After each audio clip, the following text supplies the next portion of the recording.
Imam Isa Mateen here on the YouTube channel. Imam Isa Mateen and the Resistance. To my resistors, peace and power. Today, resistors, I had a question for you. The question is, where are the Islamic activists? Where are the Muslim activists? Islam has always been a revolutionary religion that topples oppression, that seeks to end inequalities in society and bring about peace through ending inequality. We don't see that today. Where's our Malcolm X's? Where's our Muhammad Ali's? We don't see that anymore. Now, don't get me wrong. There's so many good people that are Muslim, kind, spiritual. That's great, but it's only part of Islam. When you look at the prophets in Islam and the Quran, you see that the prophets were spiritual, knowledgeable, and they were also activists. They were also revolutionary. They also spoke against evil.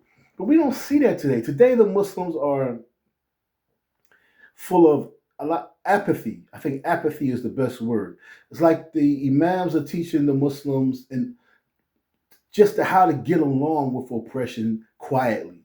Just suffer your oppression quietly.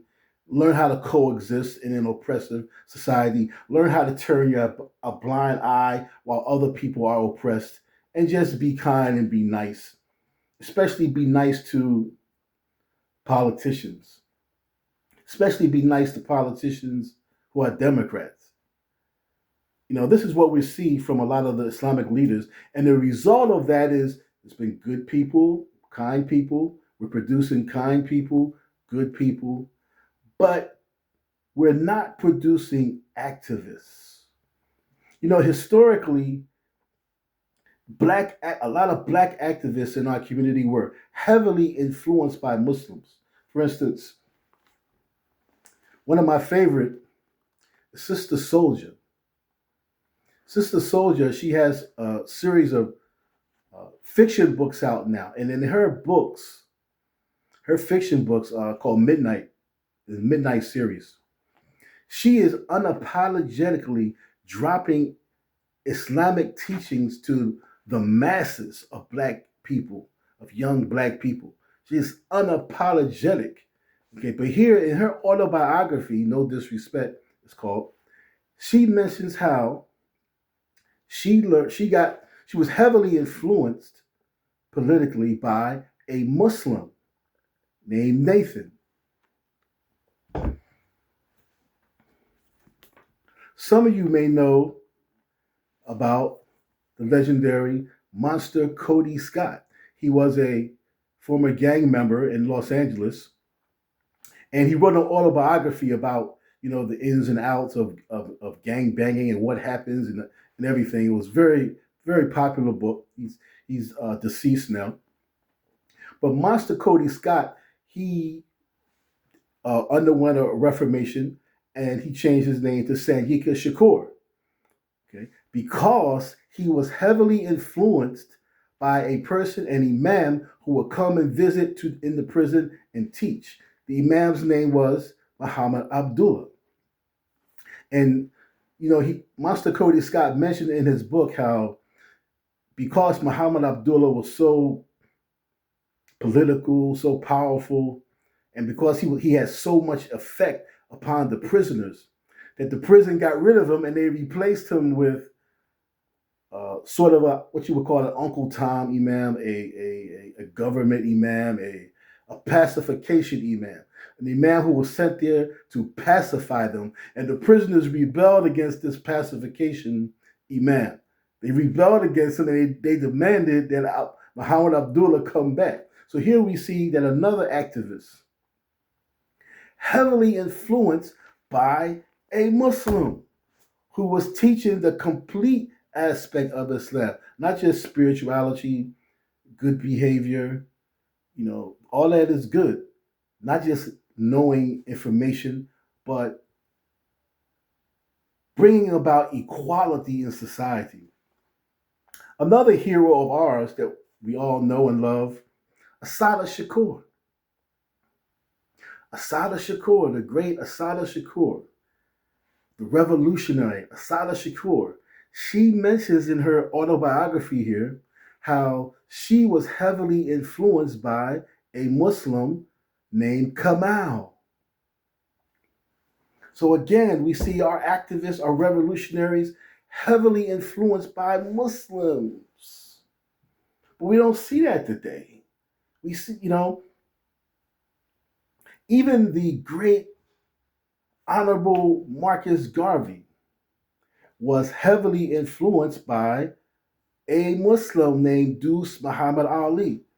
Deuce Muhammad Ali, he had an Egyptian father and a Sudanese mother. And he taught the Honorable Marcus Garvey, he taught him African history and he taught him about politics. He taught him about politics. So we see again a Muslim having an effect on a revolutionary. Right? A Muslim heavily influenced the great Honorable Marcus Messiah Garvey. But where's our activists today? It's not being taught. As a matter of fact, I would say that there's a pacification attempt, from a lot of the so-called Muslim leaders.